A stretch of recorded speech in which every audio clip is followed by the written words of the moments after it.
Hello students, good afternoon. आज की video में आप लोगों का स्वागत है। और आज हम लोग हमारा जो टॉपिक स्टार्ट करने जा रहे हैं वो है GST, goods and service tax. Goods and service tax BCom third year में जनरली सभी यूनिवर्सिटीज़ में सब्जेक्ट के रूप में, स्पेशल सब्जेक्ट के रूप में चलता है।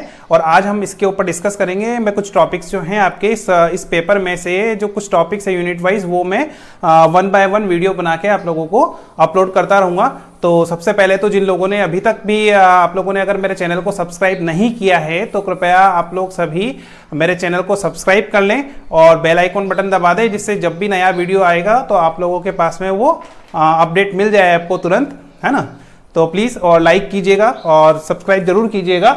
और हम लोग स्टार्ट करते हैं हमारा नया टॉपिक आज का, जिसमें मैं सबसे पहले ये बता दूं कि हमारा जो आज का सब्जेक्ट जो है वो तो है हमारा GST, goods and service tax. इस सब्जेक्ट के अंदर से हम लोग आज जो पढ़ने जा रहे हैं वो है हमारा टॉपिक कस्टम ड्यूटी। ये आप लोगों के सिलेबस के अंदर ज़्यादातर यूनिवर्सिटीज़ के सिलेबस में 5th यूनिट या लास्ट यूनिट सिलेबस का लास्ट पोर्शन जो है वो है आपका कस्टम ड्यूटी। इसके पहले जो सब्जेक्ट आता था हमारा इनडायरेक्ट टैक्स के रूप में चलता था, वो इनडायरेक्ट टैक्स अभी बंद हो चुका है पिछले कुछ सालों से। और इनडायरेक्ट टैक्स जब चलता था उसके अंदर भी कस्टम ड्यूटी का पोर्शन कवर होता था। और अभी नए जो टॉपिक हैं हमारे सब्जेक्ट जो ऐड हुआ है, गुड्स एंड सर्विस टैक्स, सेवा और माल और सेवा कर, इसके अंदर भी आप लोगों के कस्टम ड्यूटी का टॉपिक इंक्लूड है। तो मैं यहाँ पे आज जो आप लोगों को डिस्कस करने जा रहा हूँ वो है हमारा topic custom duty. Custom duty को जो है हम लोग 2 या 3 पोर्शन के अंदर पढ़ेंगे। इसमें कस्टम शुल्क, कस्टम ड्यूटी, सीमा शुल्क की गणना करना, ये क्वेश्चन, इसके ऊपर क्वेश्चन जो आता है आपका, एक तो न्यूमेरिकल क्वेश्चन आता है और एक आपका थ्योरी का क्वेश्चन आता है। और ये लगभग हर साल हर पेपर के अंदर होता ही होता है। अब ये हो सकता है कि किसी साल ये न्यूमेरिकल आ गया होगा, किसी साल थ्योरी आ गया होगा, लेकिन दोनों तरीके के क्वेश्चन पेपर में होते हैं हमारे, बी पार्ट और सी पार्ट में मिला के। तो हम लोगों को बहुत इंपॉर्टेंट टॉपिक है ये, और मार्क्स भी अच्छे से कवर करता है हमारे एग्जाम्स के अंदर, है ना। तो सीमा शुल्क की गणना, कस्टम ड्यूटी की जो कैलकुलेशन है, उसके लिए जो स्टूडेंट्स थ्योरी वाला क्वेश्चन अटेंड करने के इंटरेस्टेड होते हैं, कई बार वो सोचते हैं कि ये तो न्यूमेरिकल है, हम लोग छोड़ दें, इसको नहीं पढ़ें। तो ऐसा नहीं है उसके अंदर, कि जो थ्योरी का क्वेश्चन आता है आप लोगों के, वो थ्योरी का क्वेश्चन भी जो है आपका उसमें गणना विधि पूछी जाती है ना। तो मैं यहाँ पे पहले फर्स्ट वीडियो जो बना रहा हूं अभी वाला कस्टम ड्यूटी वाला, उसके अंदर जो है मैं आपके स्टार्ट करने जा रहा हूं, जिसके अंदर हम लोग यहाँ पे पढ़ने जा रहे हैं यहाँ पे assessable value, competition of assessable value, शुल्क योग्य मूल्य की गणना, शुल्क योग्य मूल्य की गणना, एसेसेबल वैल्यू। किसकी कंपटीशन कर रहे हैं हम लोग? एसेसेबल वैल्यू की। ये बोर्ड थोड़ा छोटा है तो मैं इसको वापस अगले वाले पोर्शन में मिटा के वापस लिख दूंगा आगे का, है ना। तो पहले वाला पोर्शन उसके पहले डिस्कस करें। तो हम लोग यहाँ पे इसको पहले मैं कुछ चीजें आप लोगों को एक्सप्लेन कर दूं कि हम लोगों को क्या क्या चीजें यहाँ पे पढ़नी होगी। अच्छा, कस्टम ड्यूटी तो आप लोगों को अच्छे से पता ही है ना। भारत में, इंडिया में कोई भी सामान हम इंपोर्ट करते हैं, एक्सपोर्ट करते हैं, तो उसके लिए जो शुल्क पे किया जाता है, उसकी कैलकुलेशन और जो ड्यूटीज चार्ज होती है वो ये है। और मैं यहाँ पे एग्जाम के पर्पज से केवल और केवल न्यूमेरिकल पे ही फोकस कर रहा हूँ। तो थ्योरी वाला पोर्शन मैंने छोड़ दिया है, उसके लिए मैं आपको अलग से वीडियो बना के कॉन्सेप्ट और जनरल थ्योरीज जो है इस टॉपिक से रिलेटेड, वो मैं नेक्स्ट वीडियो के अंदर या नेक्स्ट टू नेक्स्ट वीडियो के अंदर आप लोगों को प्रोवाइड करूंगा, है ना। तो यहाँ पर हम लोग बात करते हैं जिसमें एसेसेबल वैल्यू की कैलकुलेशन करनी है। एसेसेबल वैल्यू की कैलकुलेशन के लिए एसेसेबल वैल्यू एक तो ये है ना, AY एसेसेबल वैल्यू हमारी, इसकी कैलकुलेशन के लिए पहले हमको निकालनी पड़ेगी FOB प्राइस। इसका फुल फॉर्म है free on board. FOB price, free on board. Free on board calculate करेंगे, है ना। फिर फ्री ऑन बोर्ड के बाद में हम लोग आगे देखते हैं और क्या क्या चीजें उसमें इंक्लूड करनी है ना। जैसे CIF शॉर्ट में अगर मैं पहले बता दूं आपको, तो इसको बोलते हैं हम CIF value, cost, insurance and freight value, है ना। ये क्या है? हमारी एसेसेबल वैल्यू कैलकुलेट करने के लिए वैल्यू निकालनी पड़ेगी। तो इसको कैलकुलेट करने से पहले FOB निकालना पड़ेगा। इसमें FOB में हम लोग ऐड करेंगे इंश्योरेंस, ऐड करेंगे यहाँ पे फ्रेट, पहले फ्रेट ऐड करेंगे फिर इंश्योरेंस कर देते हैं, एक ही बात है वो। ये वैल्यूज हमने ऐड कर दी। इनके बारे में जो प्रोविजंस है, रूल्स है, वो मैं आपको बताऊंगा अभी नेक्स्ट वीडियो आगे। तो फ्रेट और इंश्योरेंस ऐड कर देंगे तो ये आएगी हमारी CIF, है ना। CIF के बाद में आएगी हमारी AY एसेसेबल वैल्यू। इसके बीच वाला जो पोर्शन है उसके अंदर पहले लैंडिंग चार्जेस वगैरह इंक्लूड होते थे, तो अब जो नए कॉन्सेप्ट आए हैं, तो 2-3 साल से जो नया GST आया है, उस GST वाले पोर्शन के अंदर ये चीजें अब हटा दी गई हैं, जिसमें लैंडिंग चार्जेस अब नहीं लगता है ना। तो कहने का मतलब जो CIF वैल्यू है वही आपकी AY भी है, लेकिन फिर भी बेसिक डिफरेंस है दोनों के अंदर, क्योंकि हम लोग जब CIF की कैलकुलेशन करते हैं तो जो CIF वैल्यू जो है आपकी, वो CIF वैल्यू जनरली जो निकाली जाती है वो निकलती है डॉलर के अंदर या येन में, मार्क में, जो फॉरेन करेंसी है। जब हम माल बाहर से मंगवाते हैं तो उसके अंदर फॉरेन करेंसी के अंदर तो ये वैल्यू आएगी हमारी, फिर इसको हम इंडियन करेंसी से मल्टीप्लाई करेंगे, जो भी एक्सचेंज रेट दे रखी होगी, है ना, विनिमय दर जो दी हुई होगी, उस दर से हम लोग इसको मल्टीप्लाई करेंगे तो क्या होगा, ये रुपीस में कन्वर्ट हो जाएगी, और जो रुपीस में कन्वर्ट होने के बाद जो वैल्यू मिलेगी उसी को हम क्या बोलते हैं, हमारा एसेसेबल वैल्यू AY, है ना। अब बात करते हैं हम यहां पे कि पहले ये 1 और ये 2, तो पहला पॉइंट जो है हमारा यहां पर कि फ्री ऑन बोर्ड, इसकी कैलकुलेशन हम लोगों को किस तरीके से करनी होगी, तो इस पे हम लोग डिस्कस कर लेते हैं। पहले तो हम लोग इसको समझ लेते हैं फ्री ऑन बोर्ड कैसे निकाला जाएगा, इसकी वैल्यू किस तरीके से कैलकुलेट करनी होती है। मैंने इधर कुछ चीजें एडवांस में लिख दी है, इसको मैं एक्सप्लेन कर देता हूं ताकि कम टाइम में और छोटे वीडियो के साथ में बहुत सारी चीजें हमारी कवर हो जाएंगी, है ना। यहाँ पे एक स्टेटमेंट बनाया मैंने, स्टेटमेंट के अंदर computation of assessable value, clear. सबसे पहले number first, transaction value of goods, जो गुड्स हम लोगों ने परचेज किया है फॉरेन से, उसकी वैल्यू कितनी है, वो वैल्यू यहां आ जाएगी नंबर फर्स्ट पे, जितने का भी आपने माल परचेज किया होगा वो। फिर इस वैल्यू में ये चीजें ऐड करेंगे, नंबर फर्स्ट, इनमें से जो क्वेश्चन में दे रखा होगा वही ऐड करेंगे, है ना। सारी चीजें ऐड होगी ऐसा कंपलसरी नहीं है, पर जो चीजें, जो वैल्यूज आपको दे रखी होगी और वो अगर पहले इंक्लूड नहीं है तो वो हमें इंक्लूड करनी पड़ेगी। तो उसमें क्या क्या चीजें, नंबर फर्स्ट है हमारा commission paid outside of the India, Bharat के बाहर जो कमीशन पे किया है वो कमीशन यहां पे ऐड करेंगे अगर वो पहले ऐड नहीं किया गया है तो। सेकंड है हमारा पैकिंग चार्जेस, है ना, पैकिंग कोस्ट या पैकिंग चार्जेस, पैकिंग चार्जेस या पैकिंग कोस्ट को हम लोग इंक्लूड करेंगे। अब पैकिंग कॉस्ट में क्या है, 2 तरीके की चीजें आती हैं हमारी। एक तो होता है हमारा कंटेनर, है ना, जिसको हम प्राइमरी पैकिंग और सेकेंडरी पैकिंग के नाम से भी हम लोग कई जगह पढ़ते हैं इस तरीके की चीजें। तो मैं बिल्कुल सिंपल भाषा में अगर आपको बताऊं तो आपका जो सामान आता है वो कंटेनर में रख के आएगा, है ना। कंटेनर के बाद में हम लोग अगर मोबाइल भी परचेस करते हैं तो किसी कार्टून के अंदर पैक होता है, वो किसी बॉक्स के अंदर होता है, प्लास्टिक वगैरह के अंदर पैकिंग होती है ना। फिर उसके बाद वो बड़े वाले बॉक्स में पैक होगा, फिर उसके बाद में वो क्या होगा, तो कंटेनर में रखा हुआ होगा, तो इस तरीके से वो पैक्ड होके आता है। अब जो पैकिंग है हमारी, सेकेंडरी पैकिंग और प्राइमरी पैकिंग, तो जो मोबाइल है हमारा वो जिस बॉक्स के अंदर रखा हुआ है वो तो हमारा प्राइमरी पैकिंग है। अब ये बॉक्स जिस पैकेट के अंदर आएगा, कंटेनर में आएगा, वो हमारी सेकेंडरी पैकिंग होती है ना। प्रोडक्ट के साथ में प्राइमरी पैकिंग की कॉस्ट तो इंक्लूड होती ही है हमेशा, है ना, लेकिन जो सेकेंडरी पैकिंग है उसको हम लोग यहाँ पे इंक्लूड नहीं करते हैं। फॉर एग्जांपल हमारा कंटेनर आप लोगों ने सबने देखे होंगे, लोहे के बड़े बड़े बॉक्सेस होते हैं, उसके अंदर बहुत बड़ी क्वांटिटी में सामान रख के और वो जहाज से और ट्रकों से और ट्रेन से इधर से उधर भेजा जाता है। तो जो कंटेनर है वो कंटेनर किस तरीके से होते हैं, तो वो कंटेनर हमारे यहाँ आएगा और वो उसमें से माल खाली होगा और वो कंटेनर वापस रिटर्न में चला जाएगा। ये हो सकता है वो 2 महीने बाद जाए, 3 महीने बाद जाए, 10 दिन के बाद में जाए, जैसा भी। तो जो रिटर्नेबल है कंटेनर, जो वापसी योग्य है, वो आपकी कॉस्ट में इंक्लूड नहीं किया जाता है। क्लियर। ऐसा पैकिंग मटेरियल जो वापस चला जाएगा खाली होने के बाद में, जो रिटर्न हो जाएगा, वो हमारी कॉस्ट में इंक्लूड नहीं होगा। और ऐसा सामान या ऐसी पैकिंग मटेरियल जो आपके माल के साथ ही जाएगी, है ना, प्राइमरी पैकिंग जो होती है, हमारे गत्ते वगैरह हैं, खोखे हैं, बॉक्सेस हैं, प्लास्टिक आइटम्स है, जूट के बैग्स वगैरह हैं, है ना, ऐसे बहुत सारी चीजें हैं। तो वो क्या होती है, तो वो तो आपकी कॉस्ट में इंक्लूड करनी ही होगी। क्लियर। फिर नेक्स्ट है goods supplied free of cost by buyer.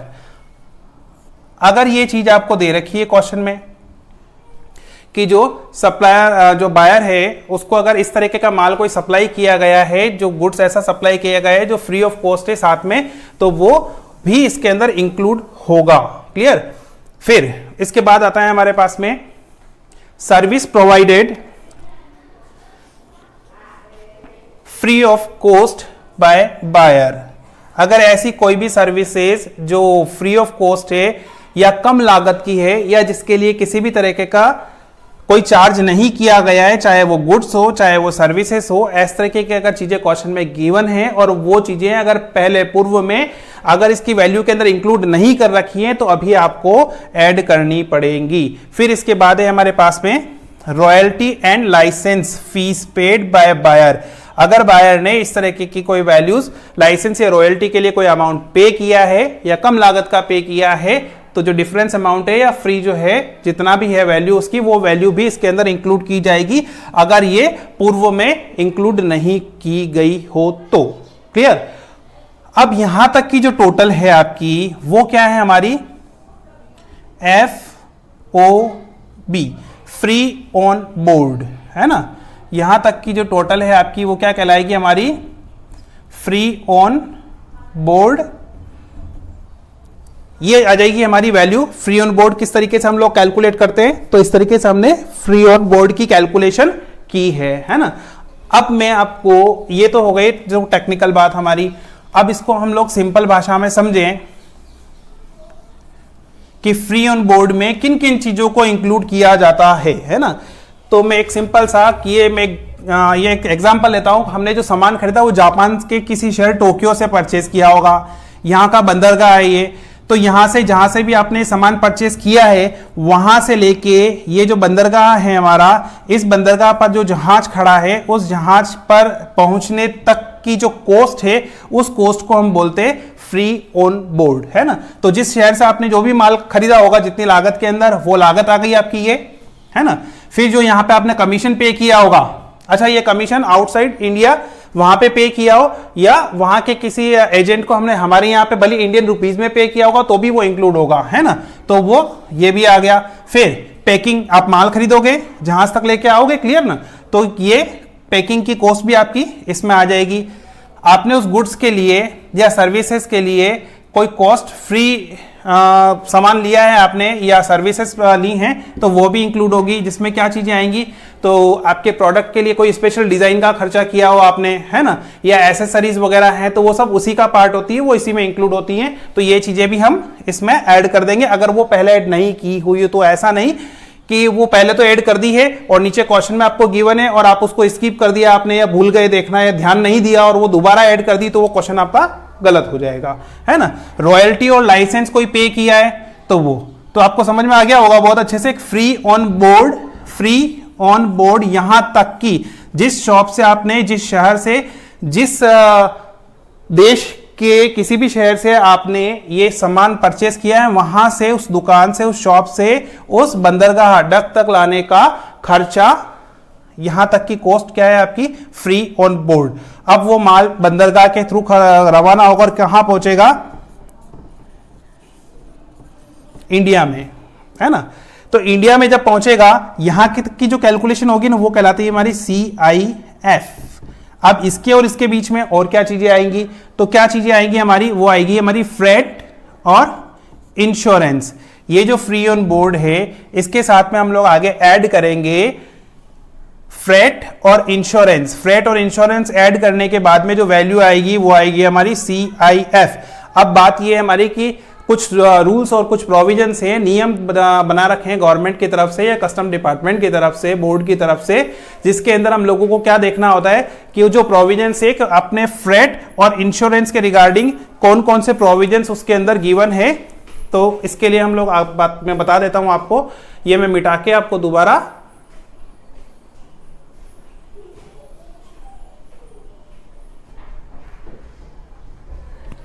तो मैंने ये वहां तक का मिटा दिया है। FOB आ गई हमारी। FOB फाइंड होने के बाद, है ना, तो FOB फाइंड होने के बाद में हम लोगों को क्या चीजें ऐड करनी है इसके अंदर, तो एक तो ऐड करना होता है हमारे यहां पे फ्रेट, है ना, फ्रेट 20%। क्या रूल्स है, ये रूल्स मैं अभी आपको एक्सप्लेन कर देता हूं, है ना, पूरा डिटेल में। पहले हम लोग ये देख लेते हैं इसमें ऐड क्या करना है। तो FOB free on board plus add freight, जो भी आएगी फ्रेट आप यहां पे ले लीजिए, कितनी आएगी वो मैं आपको बता देता हूं अकॉर्डिंग टू रूल्स। फिर इंश्योरेंस, है ना, इंश्योरेंस कितना लेना है, तो इंश्योरेंस 1.125%। अच्छा, इसका क्या ये प्रोविजंस क्या है, ये परसेंटेज कहां से लिया हुआ मैं आपको डिस्कस करता हूं। तो इंश्योरेंस कितना लेना है, तो हमें कितना लेना है, तो ऑलवेज 1.125% ऑफ एफओबी प्राइस, है ना, 1.125% ऑफ एफओबी प्राइस, और जो भी आए वो वैल्यू आप यहां लिख दीजिए, इसकी टोटल कर लीजिए। ये टोटल जो आएगी वो टोटल आ जाएगी आपकी CIF, है ना, cost freight and insurance value, है ना। अब जो क्वेश्चन एक्चुअली हमारा चल रहा था वो आपने यूरोप से खरीदा होगा माल, जापान से खरीदा होगा, यूएस से खरीदा होगा, तो जनरली क्या होगा आपके पास में फॉरेन करेंसी के अंदर ही वैल्यू गिवन होगी। तो ये जो CIF आएगी ये आपके डॉलर में आएगी या फॉरेन करेंसी में आएगी। फिर हम क्या करेंगे, इसको आपको क्वेश्चन में यहाँ पे रुपीस की एक्सचेंज रेट दे रखी होगी, डॉलर की, येन की, मार्क की, उस एक्सचेंज रेट से आप CIF को मल्टीप्लाई कर लीजिए, 1 रुपीस की जो वैल्यू होगी तो CIF इन रुपीस आ जाएगा आपके पास में, ठीक है। CIF इन रुपीस जो आया है वही वैल्यू जो है आपकी क्या है, एसेसेबल वैल्यू है ना। तो ये हमारा यहां तक का आंसर हुआ कि एसेसेबल वैल्यू कैसे निकालनी है, free on board plus freight plus insurance CIF in dollar, और डॉलर को आप मल्टीप्लाई कीजिए डॉलर की वैल्यू को 1 रुपीस से, तो ये CIF इन रुपीस आ जाएगी। CIF और ये दोनों आज की तारीख में एक ही बात है। पहले ये होता था कि CIF के बाद में 1% लैंडिंग चार्जेस ऐड होते थे एक्चुअली, तो उसके बाद में हमारे पास वही आता था, हमारे पास में एसेसेबल वैल्यू फाइंड आउट होती थी। और अभी क्या है, तो उसको हमने हटा दिया है गवर्नमेंट ने, तो यही आपकी वैल्यू क्या है, एसेसेबल वैल्यू है ना। तो यहां तक आप लोगों को समझ में आ गया होगा। अब फ्रेट कितना लेना है,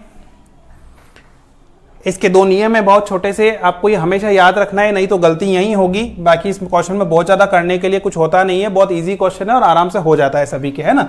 तो फ्रेट कितना लेना है, फ्रेट पहली कंडीशन ये है कि अगर आपको क्वेश्चन में फ्रेट नहीं दिया हुआ है ना, फ्रेट की वैल्यू अगर अमाउंट नहीं गिवन है कि भाड़ा कितना लगा है क्वेश्चन के अंदर, ये आपको नहीं गिवन है, तो आप कितना लोगे, तो आप वास्तविक भाड़ा जितना, सॉरी, अगर आपको क्वेश्चन में फ्रेट की वैल्यू नहीं दे रखी है कितना लेना है, तो आप क्या लोगे, 20% ऑफ एफओबी प्राइस। ऑलवेज जब क्वेश्चन में फ्रेट गिवन नहीं है तो आप कितना चार्ज करने वाले हो, तो 20% ऑफ एफओबी, पहली कंडीशन। दूसरी कंडीशन फ्रेट के बारे में कि अगर आपको फ्रेट की वास्तविक वैल्यू दे रखी है ना, वास्तविक वैल्यू दे रखी है, और क्वेश्चन में अगर ये नहीं बोला हुआ है कि ये वायुयान से बाय एयर अगर माल नहीं आया है, अगर आपका जो इंपोर्ट है, आयात जो आप कर रहे हो, अगर वो वायुयान द्वारा नहीं कर रहे हो, वायु मार्ग द्वारा नहीं कर रहे हो, बाय एयर अगर वो इंपोर्ट नहीं किया जा रहा है, तो उस कंडीशन के अंदर जितना वास्तविक राशि, एक्चुअल वास्तविक राशि जो दे रखी होगी वही आपको लेनी है ना, चाहे जितनी भी दी हुई हो, 10%, 20%, 50% से हमें कोई लेना देना नहीं है, जितना लिखा हुआ होगा उतना हम लिख देंगे, है ना। नंबर तीसरी कंडीशन, अगर इंपोर्ट आपने बाय एयर किया है, वायु मार्ग द्वारा किया है, हवाई जहाज से अगर आपने इंपोर्ट किया है, तो उस कंडीशन के अंदर एफओबी प्राइस का 20% ही मैक्सिमम